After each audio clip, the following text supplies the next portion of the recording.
For centuries, the name Dracula has haunted the human imagination. Whenever it is spoken, it conjures images of a pale figure cloaked in black, his eyes gleaming with hunger, his fangs ready to pierce the neck of his victim. But who really was Dracula? Was he merely a fictional monster created by Bram Stoker in 1897? Or did he emerge from a darker, more terrifying truth buried deep in history? The mystery of Dracula lies at the intersection of folklore, history, and human fear, a chilling blend of reality and imagination. Long before the name Dracula was known, vampire legends circulated in cultures around the world. Ancient Mesopotamia told stories of blood-drinking demons. Greece spoke of the Lamiae and Striges, female creatures that devoured children and drank blood. Slavic folklore warned of the Upyr, the restless dead who fed on the living. These myths thrived in villages plagued by disease and unexplained death. When bodies were exhumed, villagers sometimes found them suspiciously preserved, leading to the belief that the dead had returned from the grave.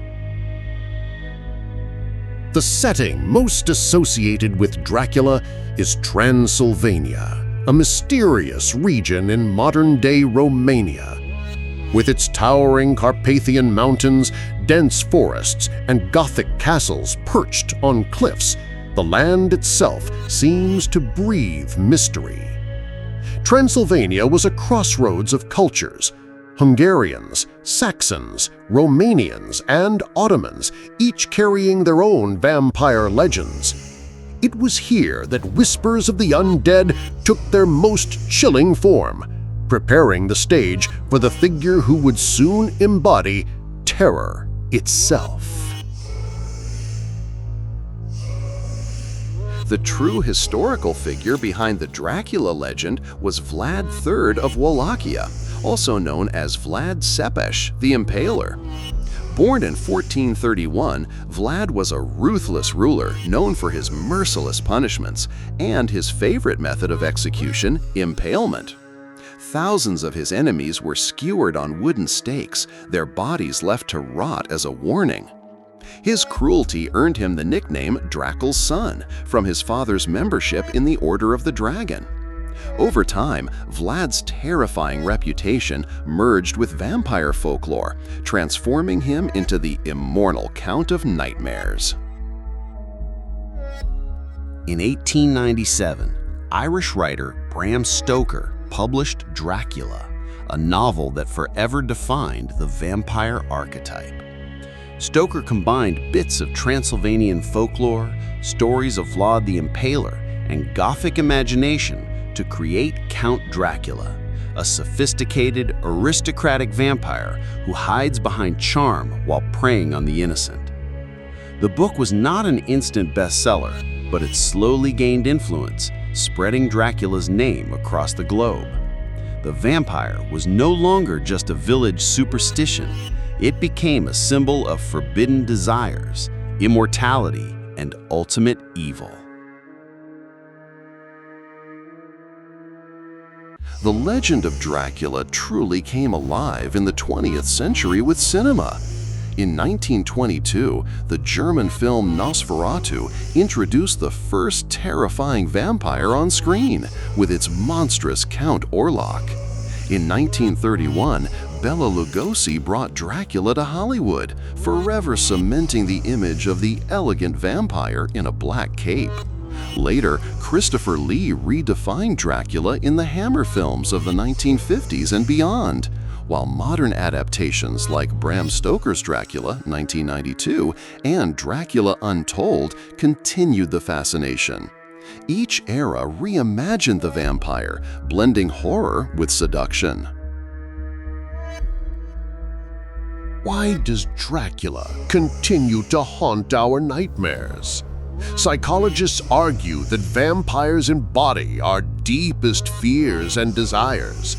They represent death, the unknown, and the corruption of the body. At the same time, Dracula is seductive, immortality and forbidden passion wrapped in one. This duality makes him irresistible. He is the monster that reflects the darkness within us, reminding us of the thin line between life and death, morality and sin.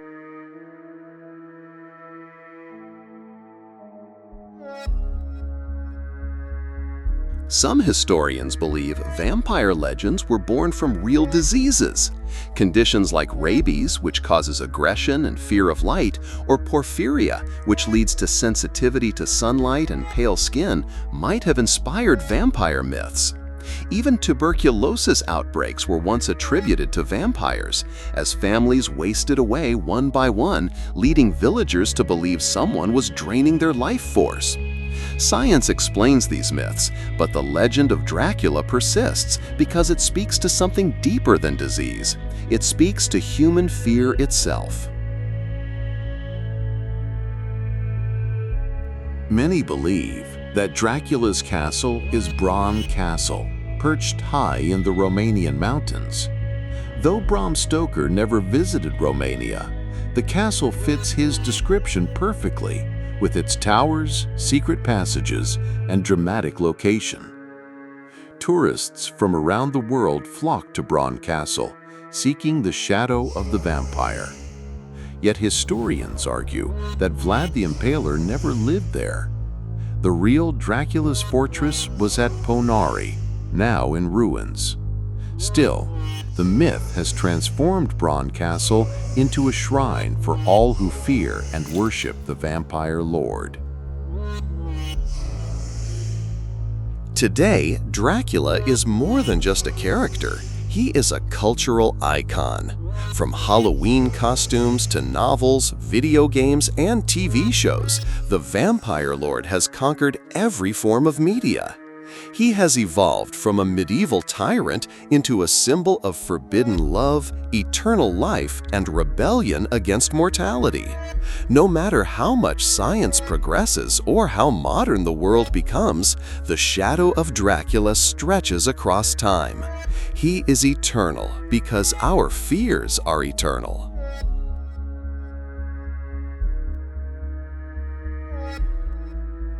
The story of Dracula is a blend of history, myth, and imagination. He is Vlad the Impaler, a ruthless prince. He is Bram Stoker's immortal count. He is cinema's timeless villain and psychology's eternal nightmare. Dracula exists because humanity needs him to exist. He is the embodiment of our darkest fears and our forbidden desires. And as long as people fear death, lust for immortality, and dream of forbidden power, the mystery of Dracula will never die.